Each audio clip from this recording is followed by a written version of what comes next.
तुम्हें और तुम्हारे यूजलेस हस्बैंड को दिस एटीट्यूड तो अब मैं बताऊंगी।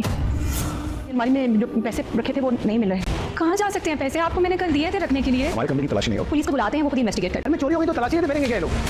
रुबाब को मुस्तफ़ा और शर्जीना का बिहेवियर बिल्कुल भी पसंद नहीं आएगा, क्योंकि वो तो अपने आगे किसी की सुनती नहीं। और यहाँ पर जब मुस्तफ़ा शर्जीना का साथ देगा और सबके सामने से उसे हाथ पकड़कर ले जाएगा तो रुबाब को बहुत ज़्यादा इंसल्ट फील होगी। अब वो बदला लेगी और बदला लेने के लिए इसने लेटेस्ट एपिसोड में हमने देखा कि 35 लाख रुपए अपनी सास के पास रखवा दिए। अब आने वाली एपिसोड में हम देखेंगे कि जब शर्जीना और मुस्तफ़ा घर से बाहर जाएंगे, रुबाब इन लोगों से बदला लेने के लिए वही 35 लाख अपनी सास की अलमारी में से निकाल के शर्जीना के कमरे में कहीं छुपा देगी। और शर्जीना और मुस्तफ़ा के घर आ जाने के बाद रुबाब पैसों का तकाजा अपनी सास से करेगी और यही कहेगी कि उसे गाड़ी की पेमेंट करनी है। मैंने आपके पास जो पैसे रखवाए थे वो दे दीजिए। यहाँ आने वाली एपिसोड में हम देखेंगे कि जब अदील की अम्मी पैसे लेने के लिए अलमारी में जाके चेक करेंगी तो वहाँ पर पैसे नहीं पाकर बहुत ज़्यादा परेशान होंगी और आकर यही बताएंगी कि पैसे जो मैंने अपनी अलमारी में रखे थे वो तो हैं ही नहीं।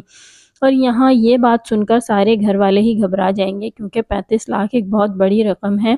अदील भी भागा भागा वापस जाएगा और अलमारी को फिर से चेक करेगा, लेकिन पैसे वहाँ नहीं होंगे।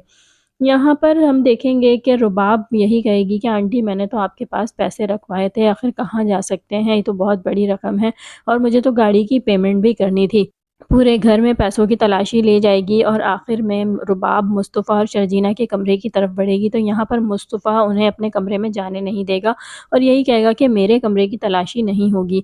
तो यहाँ पर रुबाब फ़ौरन से यही कहेगी, तुम जिस तरह से बात कर रहे हो ऐसा लग रहा है तुमने ही चोरी की है। और मुस्तफ़ा ये बात सुनकर गुस्से में आ जाएगा और अपने कमरे की तलाशी लेने की इजाज़त दे देगा। और हम देखेंगे कि रुबाब ने तो पहले ही पैसे इन लोगों के कमरे में छुपाए हुए थे और ढूंढने पर जब पैसे मुस्तफ़ा के कमरे में से मिलेंगे तो मुस्तफ़ा के अब्बा को बहुत ही ज़्यादा गुस्सा आएगा। उन्हें यकीन नहीं आएगा कि उनके बेटे ने चोरी की और इतनी बड़ी रकम चुरा ली।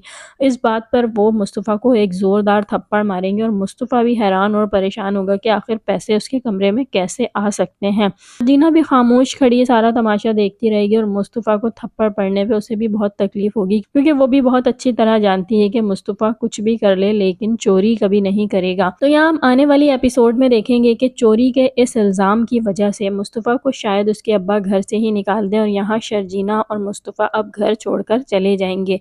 क्या आप लोगों को ऐसा लगता है कि इन लोगों को घर से निकाला जाएगा? कमेंट में ज़रूर बताइएगा। वीडियो अच्छी लगी हो तो लाइक करें, चैनल को सब्सक्राइब कीजिए। अल्लाह हाफ़िज़।